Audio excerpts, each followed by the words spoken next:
So you just opened a corporation, now what? The first essential step once you either one, open a corporation in any province across Canada, or you've opened a registry for your sole proprietorship, the first step is going to obtain a business number if you're going to be doing any of the following: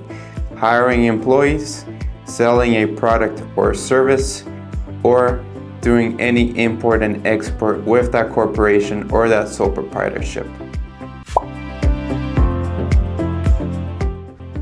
The second step of opening your corporation is going to be to look into registering for any applicable taxes. So if you are going to be selling a product or service in various industries that will require you to collect and pay GST, HST, that is going to be your first number one priority, to open a GST, HST account through your CRA, which includes your business number of your corporation.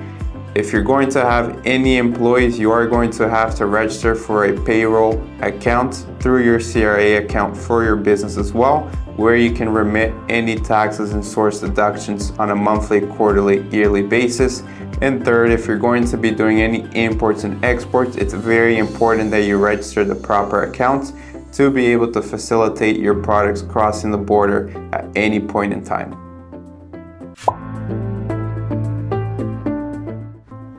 Now, once you have all your accounts registered on the CRA and have your business up and running, the next step is to open a bank account only for your business so that you can keep personal and business activities completely separate. Now, if you do have shareholders, partners in your corporation, in your sole proprietorship, if you involve partners, you do want to make sure that you have a shareholder agreement in place to make sure that everybody's on the same page of how the shares of the business is split up. Once you have that in place, you can go to the bank with one, your articles of incorporation, two, you're going to be needing your business number, and most importantly, make sure that you have your personal IDs, government IDs with you to be able to open those bank accounts. If you have shareholders and partners in the business that they have holding of the business, they need to be present at the bank's meeting as well to be able to sign off on opening up those bank accounts.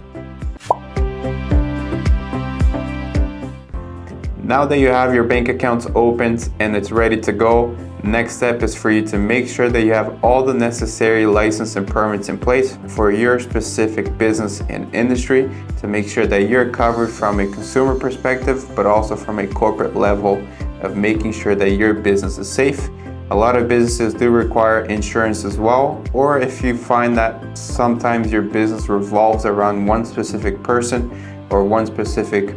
investor within the business, you want to look into getting an insurance against that person to be able to cover the business in case of any event.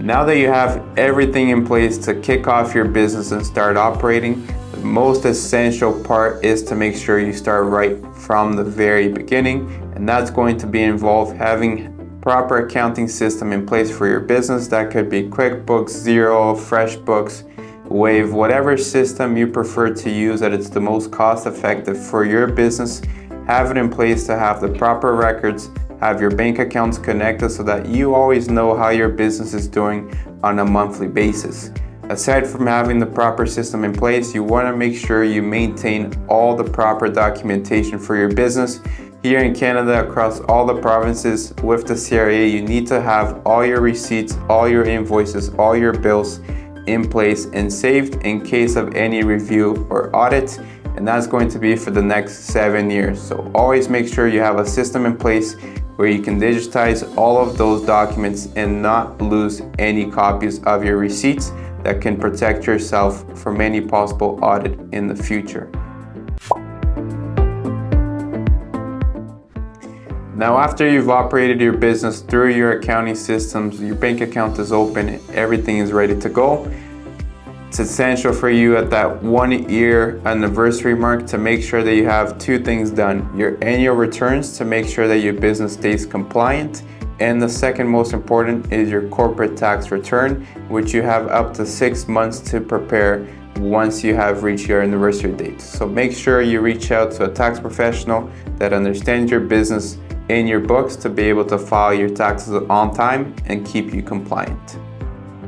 If you want to find out more, check out our description below and click the link to get in touch with our firm here at M7 Tax, where we can support you from getting your business open all the way to setting up the proper system to keep you compliant on a yearly basis.